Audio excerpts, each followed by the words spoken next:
आज किसान यूनियन के साथ भारत सरकार की वार्ता संपन्न हुई। इस वार्ता में सरकार की ओर से माननीय पीयूष गोयल जी,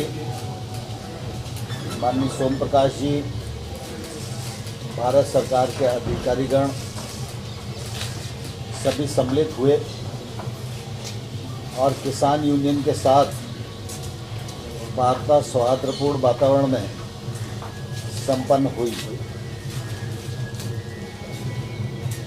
तीनों कानून, जिसमें दो नए एक संशोधित है, उनके बारे में चर्चा हुई और आवश्यक वस्तु अधिनियम के संशोधन पर विस्तार से चर्चा हुई।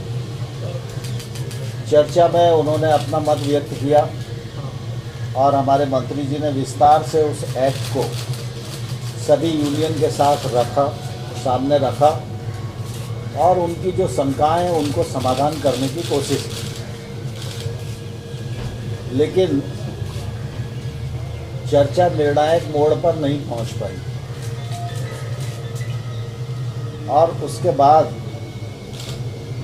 यूनियन और सरकार दोनों ने मिलकर ये तय किया कि 19 जनवरी को दोपहर 12 बजे पुनः चर्चा करेंगे। मुझे आशा है कि जो चर्चा आज हुई है, यूनियंस उस चर्चा को आगे बढ़ाने का प्रयत्न करेंगी। हमने उनको ये भी कहा है कि वो चाहें तो अपने बीच में एक अनौपचारिक समूह बना लें, जो लोग ठीक प्रकार से कानून पर बात कर सकते हैं। सरकार से उन कानून में किसानों के प्रतिकूल क्या आता है, इस पर डिस्कस करके वो कुछ मसौदा बना के अगर सरकार को दें तो सरकार उस पर खुले मन से विचार करने को तैयार है।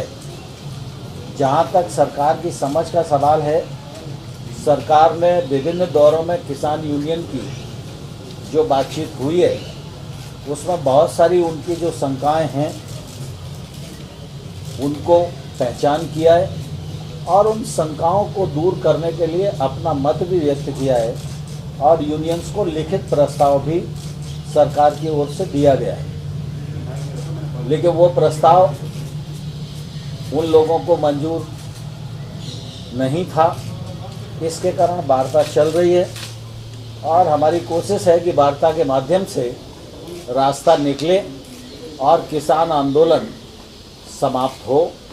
किसान सर्दी में बैठे हुए हैं, कोविड का भी संकट है और इसके कारण सरकार को निश्चित रूप से इस बात की चिंता है और इसलिए सरकार खुले मन से और बड़प्पन से लगातार चर्चा कर रही है और मुझे आशा है कि संभवतः हम समाधान की ओर बढ़ सकें।